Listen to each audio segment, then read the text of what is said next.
Znasz ten scenariusz aż za dobrze. Budzisz się rano. Robisz medytację, bo tak kazał twój ulubiony influencer. Pijesz wodę z cytryną. Piszesz w dzienniku wdzięczności. Chodzisz na terapię. Robisz ćwiczenia oddechowe. Dbasz o sen.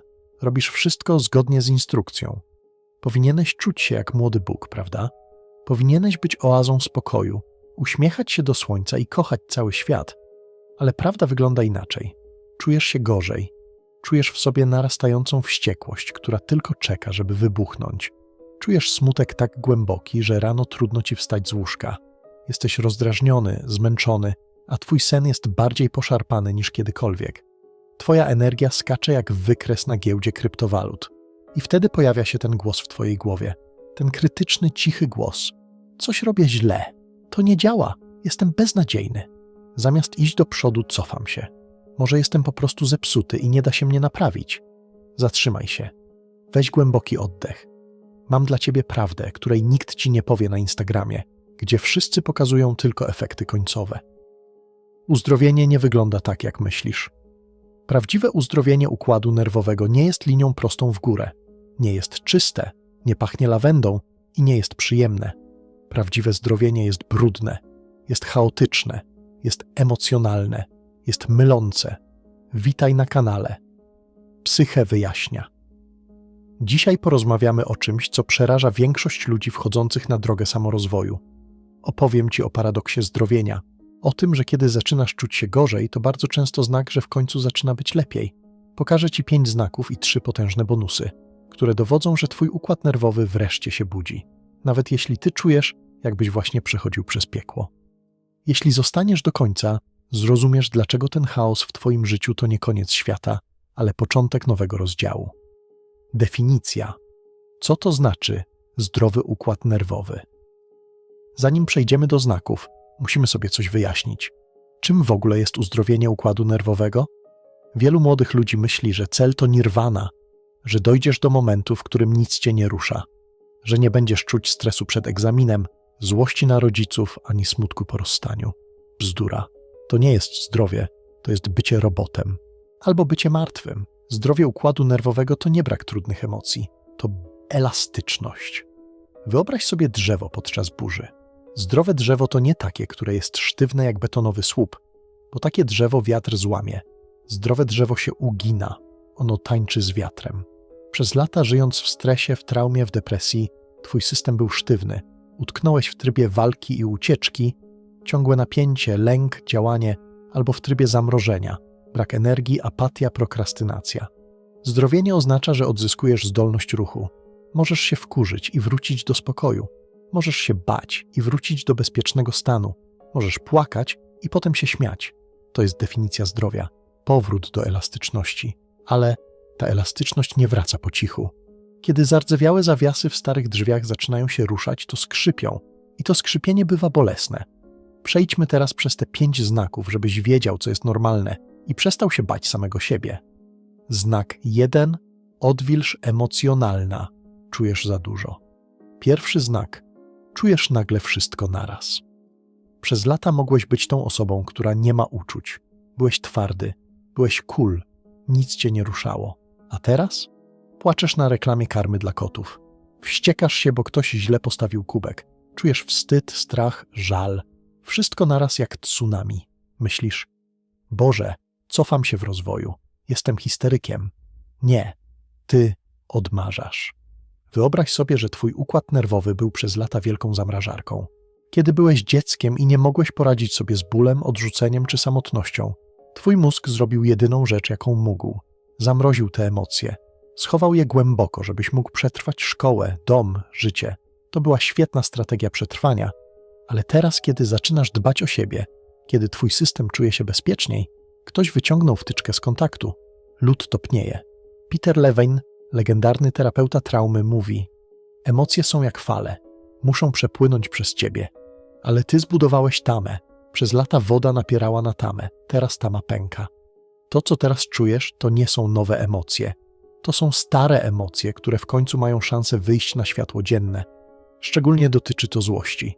W Polsce wielu z nas wychowano w kulturze bądź grzeczny. Złość była zakazana. Złość była zła, więc ją połykałeś. Teraz, gdy zdrowiejesz, twoje ciało mówi dość. Nagle zaczynasz stawiać granice. Nagle czujesz furię, gdy ktoś ci przerywa. To nie jest patologia. To jest twoja siła życiowa, która wraca. Twoje ciało nadrabia lata bycia uciszanym. Albo smutek. Może myślałeś, że płacz to słabość. Że musisz być silny dla rodzeństwa, dla rodziców. A teraz płaczesz bez powodu. To jest dar. Twoje ciało wreszcie czuje się na tyle bezpiecznie, by zrzucić zbroję. Pozwól tym falom płynąć. Nie próbuj ich znowu zamrażać. To minie. Obiecuję. Znak 2. Koniec kultury zapiereala. Śmierć hustle culture. Drugi znak jest bardzo trudny dla ambitnych ludzi. Dla uczniów z czerwonym paskiem, dla studentów, dla młodych karierowiczów. Nagle tracisz zainteresowanie toksyczną produktywnością. Wcześniej twoim paliwem był stres, adrenalina, kortyzol.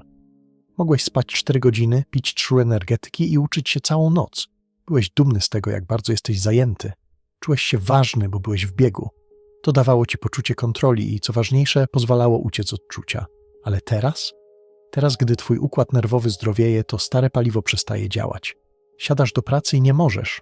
Próbujesz zmusić się do nadludzkiego wysiłku i czujesz fizyczny ból. Dopamina z lajków, z sukcesów, z ocen już nie kopie tak jak kiedyś. Wszystko wydaje się puste. Myślisz, zrobiłem się leniwy, straciłem ambicje, to depresja. Posłuchaj uważnie, to nie jest lenistwo, to jest kij uzdrowienie. Przechodzisz z energii przetrwania na energię życia. Stephen Porges, twórca teorii poliwagalnej, wyjaśnia to genialnie. Jeśli twój układ nerwowy przez lata był w trybie współczulnym, stres, to stało się twoją normą, twoim baseline. Kiedy zaczynasz zdrowieć i schodzisz do stanu spokoju, twój mózg interpretuje ten spokój jako nudę, jako brak życia, jako śmierć. Czujesz się dziwnie, bo twój organizm uczy się nowego paliwa. Uczy się działać z poziomu pasji i spokoju, a nie z poziomu lęku przed porażką. W tej fazie przejściowej możesz czuć się jak wrak. Możesz potrzebować więcej snu. Możesz patrzeć w sufit i nic nie robić. To nie jest czas stracony. To jest czas, w którym twój system się rekalibruje. Twoje ciało uczy się, że odpoczynek jest bezpieczny, że nuda nie jest zagrożeniem życia. Jeśli czujesz wstręt do kultury zapieprzu, to znaczy, że zaczynasz szanować swoje ciało. To ogromny sukces. Znak 3. Potrzeba samotności. Jaskinia niedźwiedzia. Znak 3. Ludzie zaczynają cię męczyć. Kiedyś bałeś się być sam. Samotność oznaczała, że musisz zostać sam na sam ze swoimi myślami, a to było przerażające, więc otaczałeś się ludźmi, hałasem, imprezami, ciągłym kontaktem. Teraz marzysz o ciszy. Wchodzisz do galerii handlowej, do szkoły, do klubu i po godzinie czujesz, jakby ktoś wysysał z ciebie życie. Światło jest za jasne, muzyka za głośna, rozmowy wydają się powierzchowne. Twój układ nerwowy mówi stop, za dużo bodźców, potrzebuje regeneracji. To nie jest aspołeczność, to jest samoświadomość. Wcześniej byłeś tak odcięty od ciała, dysocjacja, że nawet nie czułeś, jak bardzo pewne środowiska ci szkodzą. Byłeś znieczulony. Teraz znieczulenie schodzi i czujesz wszystko mocniej. Zaczynasz stawiać granice. Mówisz, nie idę na imprezę, zostaję w domu. Nie mam siły na tę rozmowę. Możesz czuć się z tym winny. Możesz myśleć, że jesteś egoistą. Ale to nie jest egoizm, to jest ochrona zasobów. Zauważysz też, że zmienia się twoje otoczenie. Ludzie, którzy żyją w ciągłym dramacie, w chaosie, w plotkach, nagle stają się dla ciebie nie do zniesienia. Nie dlatego, że są źli, ale dlatego, że ich energia gryzie się z twoim nowym spokojem. To bolesne, bo czasem oznacza utratę starych znajomych, ale robisz miejsce na relacje, które są głębsze, spokojniejsze i prawdziwsze. Znak 4. Ciało wariuje. Biologiczny remanent. Znak 4. Twoje ciało zachowuje się dziwnie. Myślisz, że skoro zdrowiejesz, powinieneś spać jak dziecko i mieć cerę jak z reklamy, a tu niespodzianka. Budzisz się od 3 w nocy, masz dziwne sny, twój apetyt szaleje, raz nie jesz nic, raz jesz wszystko.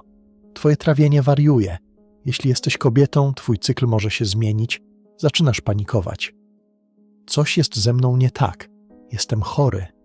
Spokojnie, to jest reorganizacja. Twój autonomiczny układ nerwowy steruje wszystkim. Sercem, oddechem, trawieniem, hormonami. Kiedy zmieniasz jego ustawienia z trybu wojennego na tryb pokojowy, cały system musi się zresetować. To jak aktualizacja Windowsa. Podczas instalacji komputer się zawiesza, ekran miga, wiatraki chodzą głośno. To nie znaczy, że komputer się zepsuł. To znaczy, że się aktualizuje. Twoje ciało wyrzuca toksyny stresu. Twoje mięśnie puszczają napięcia trzymane latami. Dlatego możesz czuć bóle pleców czy karku. To tak zwane bóle uwalniania. Nie próbuj leczyć każdego objawu tabletką. Nie próbuj tego kontrolować. To najtrudniejsza lekcja. Zaufanie do ciała. Ono wie, co robi. Ono sprząta bałagan, który narobiłeś przez ostatnie 10 lat. Daj mu czas. Pozwól sobie na drzemkę.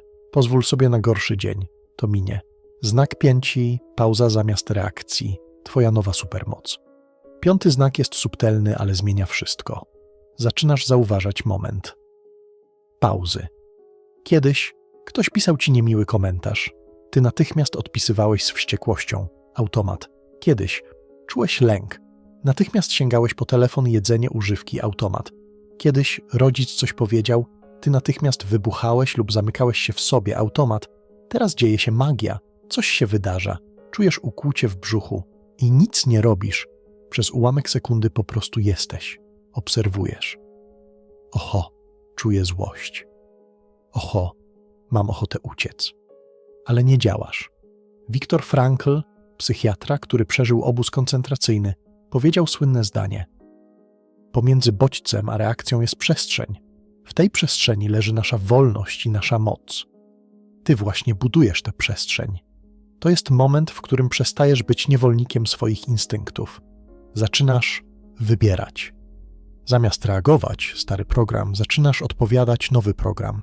Ta pauza może trwać tylko sekundę, ale ta sekunda to różnica między życiem nieświadomym a świadomym. To dowód na to, że twoja kora przedczołowa, mózg racjonalny, wreszcie dogaduje się z twoim ciałem migdałowatym, ośrodek strachu. Bonusy. 3 potężne sygnały. Na koniec mam dla ciebie 3 bonusowe sygnały, które często ignorujemy.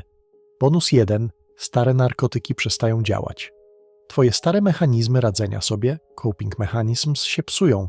Kiedyś scrollowanie TikToka przez 3 godziny dawało ulgę i zapomnienie. Teraz po 15 minutach czujesz pustkę i ból głowy. Kiedyś obiadanie się słodyczami pomagało na smutek. Teraz czujesz się po nich tylko ciężki i zmęczony. Gry komputerowe, seriale, alkohol. Cokolwiek było twoją ucieczką, przestaje działać. To boli, bo tracisz swoje kule.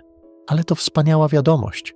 Twój organizm mówi: chcę prawdziwego życia, nie tanich zamienników. Chcę prawdziwego karmienia, nie zapychaczy. Zmusza cię to do szukania zdrowszych sposobów na regulację.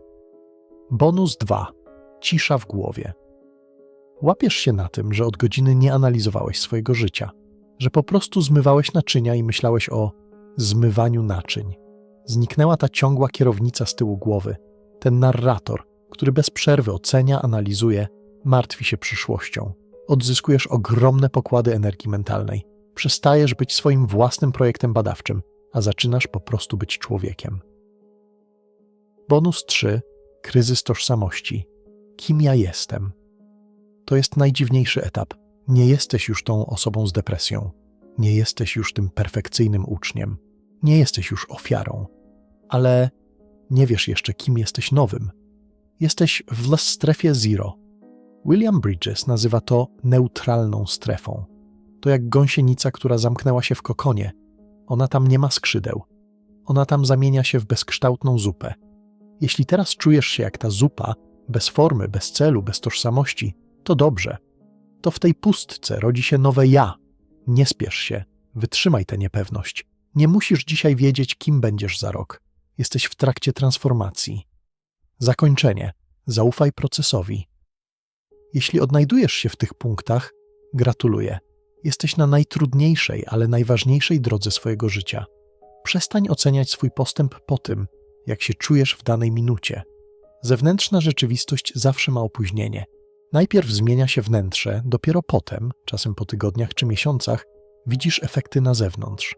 Teraz musisz mieć ślepą wiarę. Zaufaj swojemu ciału. Ono jest mądrzejsze od twojego lęku. Ono leczy się samo, jeśli tylko przestaniesz mu przeszkadzać. Jeśli czujesz, że potrzebujesz wsparcia w tym chaosie, jeśli chcesz konkretnych narzędzi, jak przetrwać ten okres odwilży, dołącz do naszej społeczności na Skool. Link znajdziesz w opisie. Tam są ludzie, którzy przechodzą przez to samo.